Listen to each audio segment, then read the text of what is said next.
Do you truly believe that you can control everything? If you do, then tell me, why, even after exhausting yourself, do you still feel like you are losing the game of life? I have seen wealthy men drown in debt, and simple people attain wealth and peace. What separates these two worlds is neither intelligence nor luck, it is surrender. Yes, surrendering control to something much greater than yourself. And this is where many become uncomfortable, because the truth is that the human ego hates to admit it is not in command. But when you finally surrender to God, it is as if a new order is established in your life. Today, I will show you 4 truths I learned by observing the greatest winners and the greatest failures. If you apply them, you might experience such a powerful alignment that you may even ask yourself, why didn't I do this before? Throughout my life, I have learned that the greatest enemy of the mind is not a lack of intelligence, not the absence of opportunities, nor bad luck, it is uncontrolled emotion. How many times have I seen intelligent, disciplined men lose everything in a single moment of impulse? And I'm not just talking about anger. I mean that rush to respond, that need to get back immediately when feeling provoked, that anxiety to resolve everything right away, as if the world would end if there is no action now. This impulse is deceitful. It disguises itself as courage, but is actually a silent enemy that gradually erodes your discernment and pushes you toward decisions you will regret. I have gone through this myself. There was a time when attacks on my integrity made me lose my composure. The urge was to respond immediately, to show everyone the truth, to lay out my point of view like a sword on the table. But at that moment, something inside me said, "Wait, don't move." I decided to listen. Instead of reacting, I entrusted that situation to God. And it was this choice that spared me from great exhaustion, because shortly after, the lie fell apart on its own without me lifting a finger. And do you know what I learned? That sometimes, when you place control in the right hands, the truth itself takes care of defending itself. The problem is that most people do not realize how the enemy operates. He does not need to destroy you with great tragedies. All he wants is to provoke you until you lose your balance. A misunderstood word, a sharp comment, an obvious injustice, and boom, you explode. And in that explosion, you say what you didn't want to say, make decisions you didn't want to make, close doors you didn't want to close. Often, it is not the problem itself that holds you back, but the way you react to it. Think about how many opportunities have been wasted simply because someone could not control a moment of emotion. A businessman who loses an investor because he reacts arrogantly to a suggestion. A professional who compromises years of career because he didn't accept criticism. A relationship that collapses because someone, taken by anger, said things that cannot be taken back. This is not fiction. It happens every day, everywhere. It happens because, under pressure, it is much easier to give in to impulse than to choose calm. And maybe you have felt this yourself. That heat rising, the heart racing, the restless hands. It is at that very moment you need to understand that between stimulus and response there is a space. And that space is your opportunity to choose a different path. It is the moment to breathe, to mentally distance yourself from the situation, and to entrust it to God before making any move. It sounds simple, but in this gesture lies the key to preserving your peace, your reputation, and your future. I know the world trains us to react quickly, to leave nothing unanswered. But I have learned that not every answer needs to be given immediately, and that often silence is the smartest and most powerful response you can give. Controlling your emotions is not a sign of weakness. It is a sign of maturity and self-control. And the person who conquers themselves is more powerful than anyone who conquers an empire. Because an external empire can fall, but the internal empire, no one can take from you. So next time life provokes you, before acting, remember, the true battlefield is not outside, it is inside you. And if you win that internal battle, There will be no external enemy capable of bringing you down. One of the most valuable lessons I have learned is that not every war is mine to fight. And it is curious how life puts us before conflicts that, deep down, have nothing to do with our purpose but seem urgent enough to steal our energy, our time, and especially our peace. Often, what the enemy wants is not to defeat you in a direct combat but to distract you, wear you down, and take you off the path that really matters. He knows that if he can capture your attention in secondary battles, you lose focus on the main battles, those that truly change your life. I have seen brilliant people waste years of progress because they insisted on winning every argument as if victory were having the last word. That is not victory. That is a trap.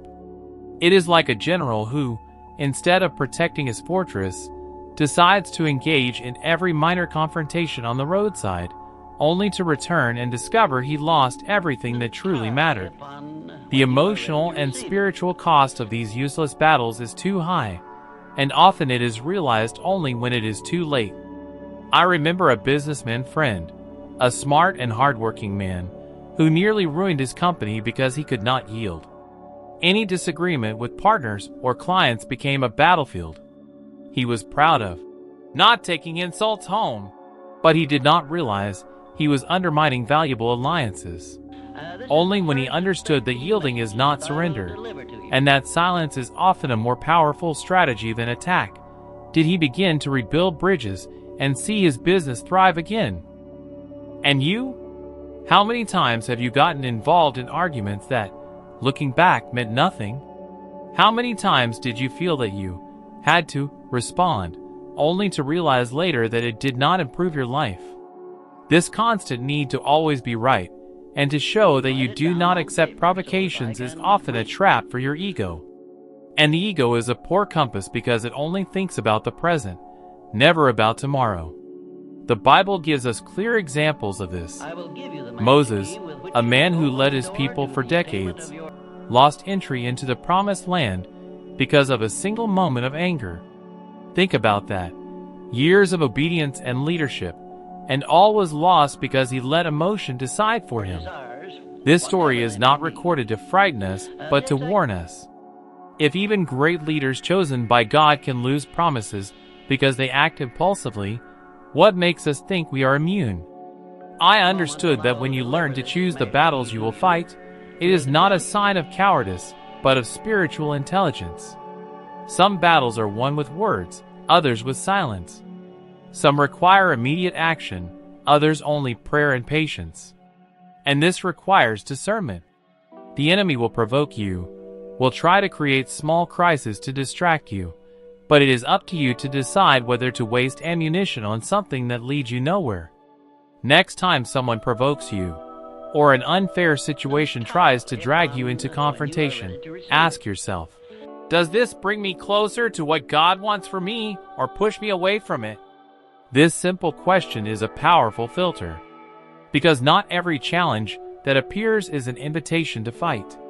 Sometimes, it is just a test to see if you are mature enough to keep moving forward without getting lost on the way.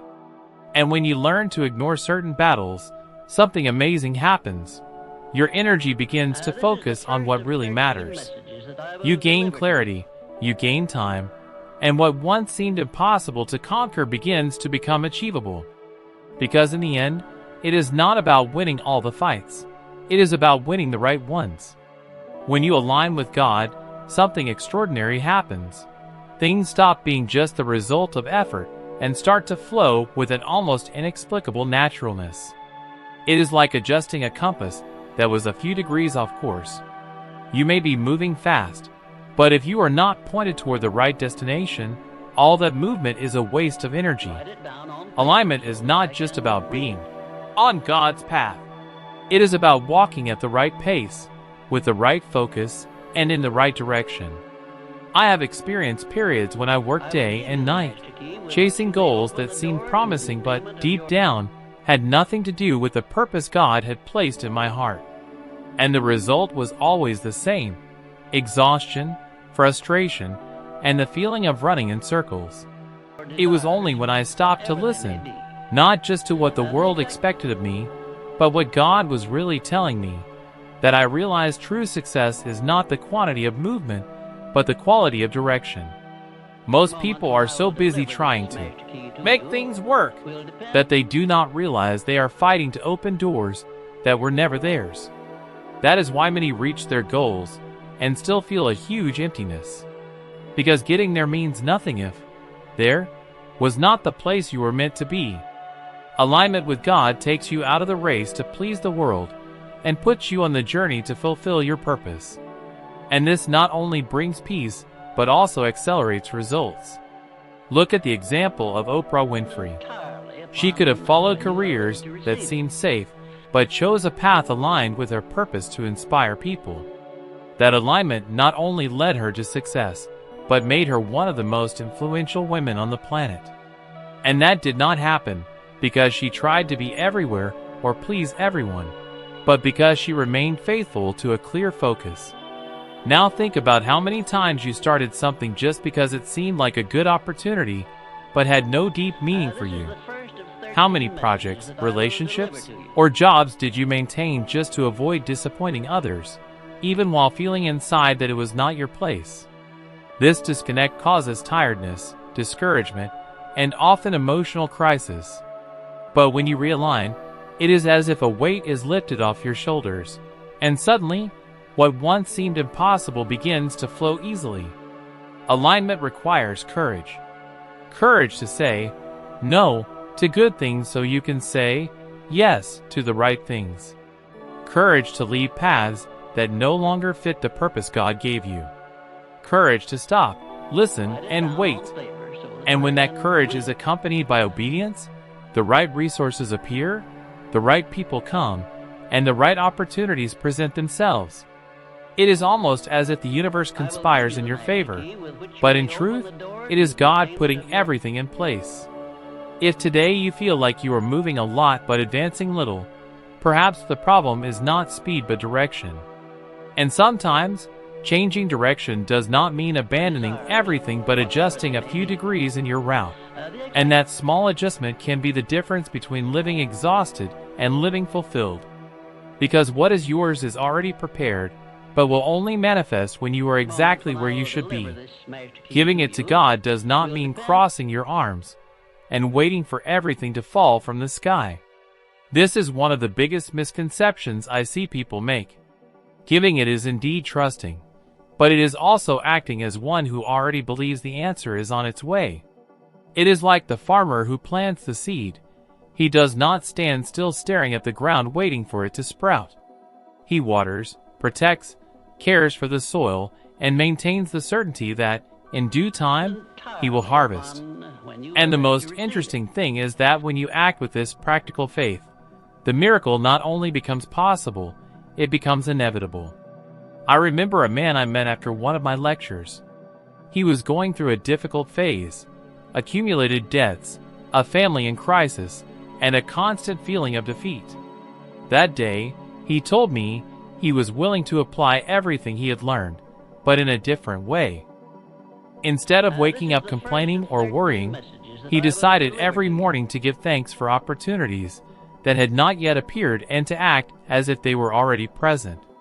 He began seeking clients as if he already had ongoing business, cared for his marriage as if it were already in complete harmony, and managed his money as if he were already financially stable. 6 months later, his income had doubled, his relationship with his wife had been restored, and hope had returned to his home. This was not luck. It was faith put into action. Science even confirms what many call a miracle. Research shows that people who cultivate an attitude of gratitude and trust have lower stress levels, make more assertive decisions, and attract more opportunities. This happens because faith, when accompanied by action, changes the way you perceive situations, and this shift in perspective also changes how you respond to the world. The problem is that many people say they trust, but continue to act as if everything depends solely on themselves.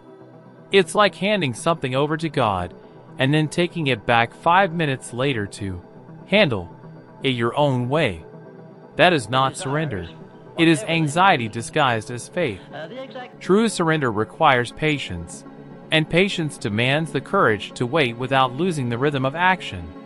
It means doing what is within your power while giving space for God to do what is beyond you. I always say that miracles do not go well with despair. Despair creates haste, and haste leads to wrong decisions. Miracles happen in balance. You do your part and trust that the other part is being taken care of. It's like walking down a dark hallway with the certainty that there is a door at the end. You don't see it yet, but you keep walking because you know it's there. If you truly want to see transformation, start by choosing one area of your life to apply this principle. For 30 days, fully entrusted to God. Every day, thank Him as if you have already received the answer and act according to that faith. If it's finances, manage your money as if you were already stable. If it's relationships, treat people as if you already live in harmony. If it's health, care for your body as if you are already healed. It's not about waiting for something to happen and then changing your attitude.